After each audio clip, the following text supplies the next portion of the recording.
A risentire pesantemente della lunga estate siccitosa ed eccezionalmente calda non sono stati solo l'agricoltura e i fiumi. Anche preziosi insetti come le api hanno accusato un duro colpo e questo rischia di ripercuotersi sulla produzione di miele e tutta l'impollinazione delle piante. Diventa fondamentale, secondo gli esperti, conoscere l'imenottero per tutelarlo e aiutarne il lavoro. Parte così a Bassano un nuovo corso base di apicoltura al via lunedì prossimo, 14 novembre, nella sala Bella Vitis. 4 incontri sino al 5 dicembre.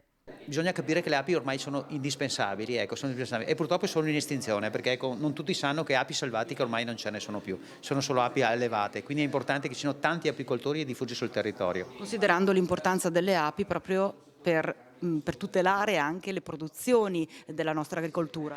Teniamo conto che le api ci impollinano oltre il 70% della frutta e verdura che consumiamo noi, ma ovviamente impollinano anche per tutti gli altri esseri viventi, quindi anche per gli erbivori. La nostra regione registra il numero più alto di apicoltori a livello nazionale con la produzione del 13% di miele italiano.